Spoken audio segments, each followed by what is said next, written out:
नमस्कार. माझे नाव प्रणव. माझे नाव गौरी. आम्ही जिल्हा परिषद प्राथमिक शाळा वेलगुंडे येथे शिकत आहोत. बर. काका तुमचे नाव काय आहे? माझं नाव आहे उत्तम रामदास चव्हाण. तुमचे शिक्षण कितीपर्यंत झाले आहे? मी ग्रॅज्युएट आहे. आर्ट बी. तुम्हाला या आधीच्या कामाविषयी व व्यवसायाविषयी प्लीज परिचय द्या काका.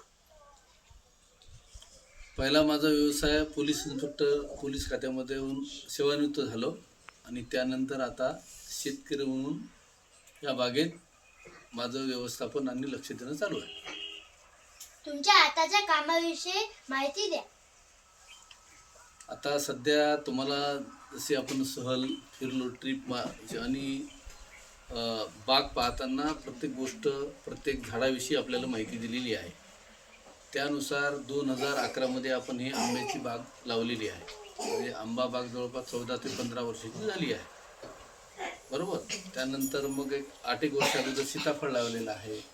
बाकी फणस आहे, शेवगा आहे, करवंद आहे.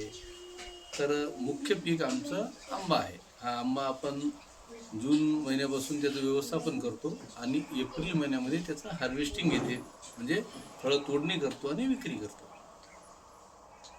तुम्हाला याबाबत प्रेरणा कशी मिळाली? मी परभणीला असताना तिथं कृषी विद्यापीठामध्ये माझे काही मित्र होते. त्या मित्रांशी चर्चा केली आणि शेती मी घेऊन ठेवली होती आणि उद्देश तोच होता किंवा कुठे रोड टच जमीन स्वस्त मिळेल का.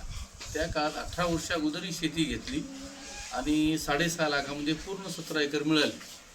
तर सरकारकडून 20 लाखाचं बँकेकडून लोन घेतलं आणि NHB म्हणजे नॅशनल हॉर्टिकल्चर बोर्ड ही स्कीम आहे केंद्र शासनाची. त्याच्या अंतर्गत 20 लाखाचं लोन घेऊन मी जमीन डेव्हलप केली आणि मग दरवर्षी स्वखर्चानं डेव्हलप करत करत इथपर्यंत आता ही जी आपण बघितली बाग ही आता या स्टेजला डेव्हलप झालेली आहे. तुम्ही जे हे काम करता त्याकडे रोजगार म्हणून तुम्हाला किती नफा मिळतो? आम्हाला सरासरी वर्षाला खर्च वजा जातात 10 लाख रुपये मिळतात. तुम्ही वर्षभर झाडांची देखभाल कशी करता?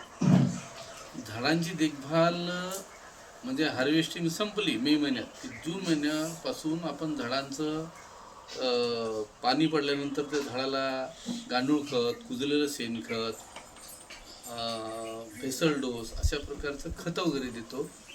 काही जीवामृत, काही दशपर्णी अर्क, काही गोकुळमण्याचे ड्रेंचिंग करतो, जेणेकरून अन्नद्रव्याचा साठा झाडांमध्ये राहील आणि त्याचं रूपांतर आता या फलधारणा फुलोरा येऊन फलधारणा होईल आणि चांगले गोड फळ आपल्याला खायला मिळतील. तुम्हाला या कामात कोण कोण मदत करते? या कामात प्रामुख्यानं तुमची काकू म्हणजे आमची सौभाग्यवती सौ शीतल उत्तम चव्हाण, आमचे दोन्ही मुलं प्रशांत वेदांत हे मदत करतात. आणि जे रोजगार जे कामाला असतात मजुरीला किंवा महिन्यानी ते रोजगार आम्हाला मदत करतात. तुम्ही सर्व नवीन पिढीला कोणते संदेश देणार? नवीन पिढीला संदेश माझा हा राहील की शिक्षण तर आवश्यक आहे. शेती करण्यासाठी शिक्षण आवश्यक आहे, छोटा मोठा व्यवसाय करण्यासाठी शिक्षण आवश्यक आहे.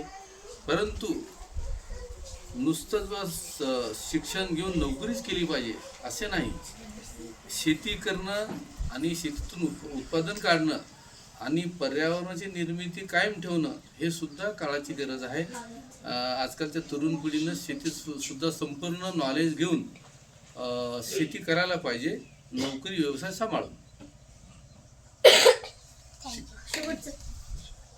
मला भेटून खूप आनंद झाला. चला, आम्हाला पण आपले शिक्षक आणि शिक्षिका ढोंगे सर, ढोंगे मॅडम, आपण सर्व 40-45 मुलं आले, तुमच्यासोबत मदतनीस वगैरे सर्व आल्या आणि माझ्याकडून काही माहिती घेतली, आपल्याकडून सुद्धा आम्हाला छान माहिती मिळाली आणि बालगोपालांशी सुद्धा आम्हाला सुद्धा चांगला आनंद वाटला. Thank you. Really nice to meet you काका.